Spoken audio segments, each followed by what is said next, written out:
India's borders run over 15,000 kilometers through deserts, glaciers, rivers, jungles.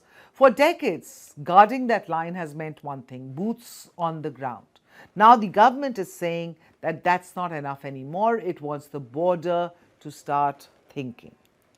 7 countries share that boundary, India's borders: Pakistan, China, Bangladesh, Nepal, Myanmar, Bhutan, Afghanistan, and each stretch brings a different problem: infiltration in the west, smuggling in the east, narcotics and arms everywhere in between. Now, this week, the Home Ministry laid out its answer.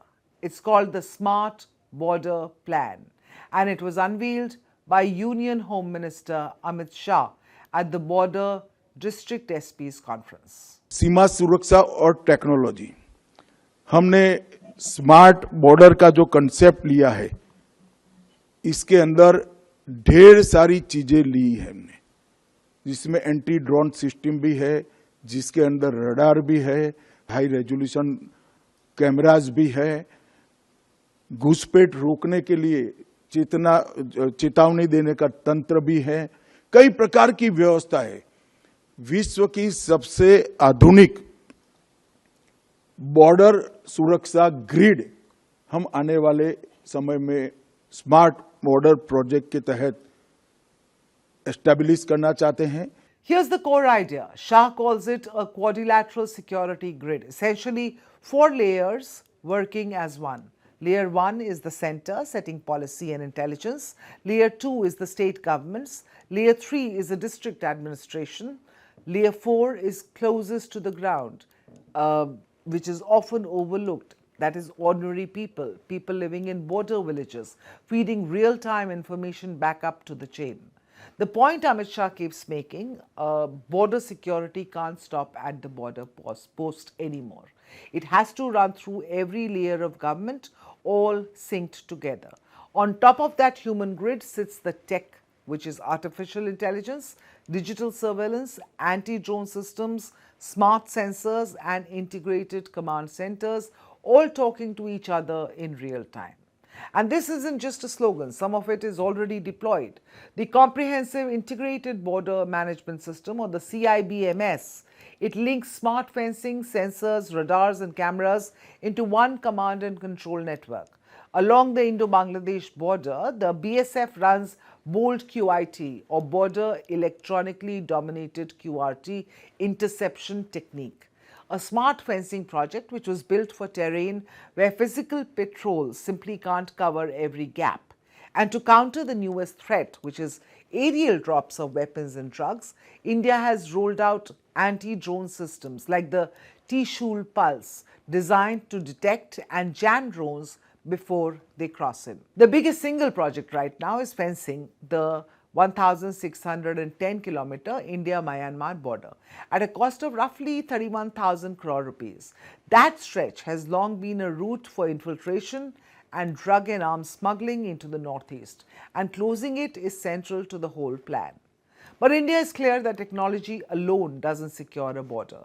The MHA's policy rests on 3 pillars: secure borders, prosperous frontiers, and an aware society. The logic behind pillar 2 is simple: a border region with no roads, no jobs, no school, it sort of empties out. And an empty border is a porous one. So the government points to a near 400% rise in border infrastructure spending: roads, bridges, tunnels, and outposts that speed up troop movements, but also connect villages that used to be cut off. That thinking actually also sits behind the Vibrant Villages program, the idea of treating India's last village not as a forgotten edge, but as the first line of defense. Give people a reason to stay, and they become a part of the security network instead of the gap in security. Amit Shah pointed to 2 regions as proof that this approach is working. Terrorism in Jammu and Kashmir and of course in the northeast has been effectively brought under control, and that anti-Naxal operations have made major gains too. All this, he said, through the same coordination model: center, states, forces and local administrations acting together.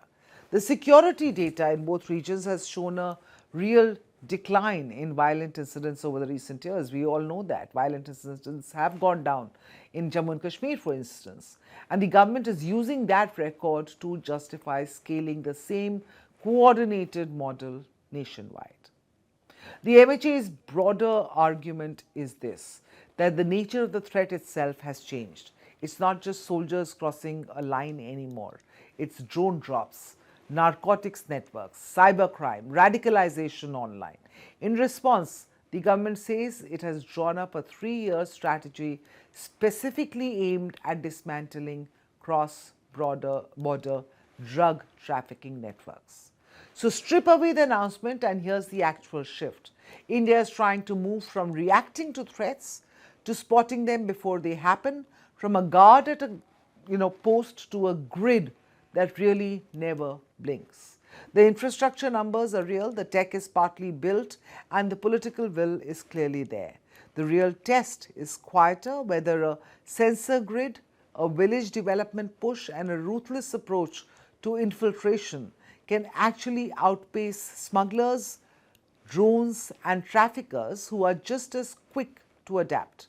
A smart border is only as smart as the system watching it. Right now, that system is still being built. This is Times Access, where global stories meet India's perspective. Click on the bell icon to subscribe because the next big global shift will have India at its center.